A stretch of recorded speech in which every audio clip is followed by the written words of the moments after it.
లక్షల రైతు రుణమాఫీ చేసి రైతులను రుణ విముక్తులను చేశాం. కేవలం మొదటి సంవత్సరం లోపలనే 25,35,964 మంది రైతు కుటుంబాలకు 20,617 కోట్ల రూపాయల రైతు రుణమాఫీ చేసి రుణ విముక్తులను చేయడం ద్వారా రైతులు ఆత్మగౌరవంతో బ్రతికే విధంగా ఈనాడు ప్రజాప్రభుత్వం చర్యలు చేపట్టింది. అదేవిధంగా ఈనాడు రైతులకు ఉచిత కరెంటు కోసం ప్రతి సంవత్సరం 15,333 కోట్లతో ఉచిత విద్యుత్తును అందిస్తున్నాం. రైతు భరోసా పథకం కింద రైతులకు పెట్టుబడి సాయాన్ని ఎకరాకు 12,000 ప్రతి సంవత్సరానికి పెంచడం జరిగింది.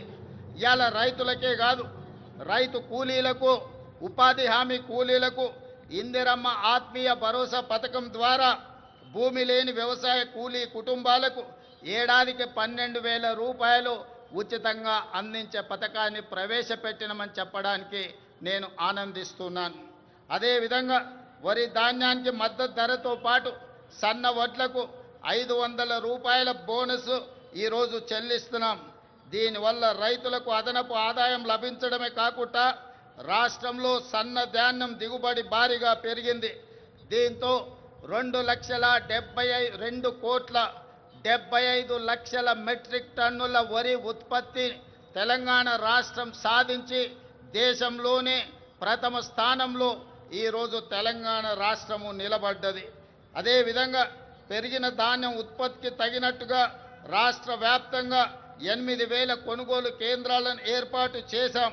రైతులు పండించిన ప్రతి గింజను ప్రభుత్వం కొనుగోలు చేసి రైతులు దళారుల బారిన పడకుండా కాపాడడం జరుగుతున్నది. భూ వివాదాలు లేని తెలంగాణ లక్ష్యంగా భూభారతి 2025 చట్టాన్ని తీసుకువచ్చాం. గతంలో ఉన్న ధరణి చట్టం కొద్ది మందికి చుట్టమైతే ఈనాడు భూభారతి చట్టం పేద ప్రజలందరికీ రక్షణ కల్పించే చట్టంగా మార్చి ప్రతి పేదవాడి సమస్యను పరిష్కరించి ఈరోజు అసైన్మెంట్ భూములతో పాటు అడవుల్లో ఉన్న ఆదివాసీలకి అందించిన అటవీ హక్కుల చట్టాలను అమలు చేసి వాళ్ళ భూములకు రక్షణ కల్పించే విధానాన్ని ఈనాడు భూభారతి చట్టంలో మనం తీసుకురావడం జరిగింది. మిత్రులారా, యువత మన భవిష్యత్తు. అందుకే ప్రజాప్రభుత్వం అధికారంలోకి వచ్చిన వెంటనే 16 నెలల్లో దాదాపుగా 60,000 ప్రభుత్వ ఉద్యోగ నియామకాలు చేపట్టడం ద్వారా తెలంగాణ ఉద్యమంలో, తెలంగాణ రాష్ట్ర సాధనలో ముందు భాగాన నిలబడ్డ నిరుద్యోగ యువకులకు ఒక నమ్మకాన్ని, విశ్వాసాన్ని, భరోసాని ఈ ప్రజాప్రభుత్వం అందించడం జరిగింది. ఇదే కాదు, గత 16 నెలల్లో ప్రైవేటు సంస్థల్లో కూడా దాదాపుగా అంతర్జాతీయ పెట్టుబడులు తీసుకొచ్చి 1,00,000 మందికి ఉద్యోగ అవకాశాలు కల్పించడం ద్వారా నిరుద్యోగ సమస్యను పరిష్కరించడమే కాదు, ఈ దేశంలో అత్యల్ప నిరుద్యోగ సమస్యగా ఉన్న రాష్ట్రంగా తెలంగాణ రాష్ట్రము మొట్టమొదటి స్థానంలో ఉన్నది. అదేవిధంగా మిత్రులారా, ఈనాడు ఉద్యోగ నియామకాలలో వైద్య రంగంలో కావచ్చు, పోలీసు రంగంలో కావచ్చు, నీటిపారుదల, సింగరేణి కాలరీస్ ఇలా చెప్పుకుంటూ వెళ్తే ప్రభుత్వంలో ఉన్న ప్రతి ఖాళీలను ఈనాడు భర్తీ చేయడం ద్వారా నిరుద్యోగుల విశ్వాసాన్ని ఈ రాష్ట్ర ప్రభుత్వం చురగొన్నదని చెప్పడానికి నేను చాలా సంతోషిస్తున్నాను.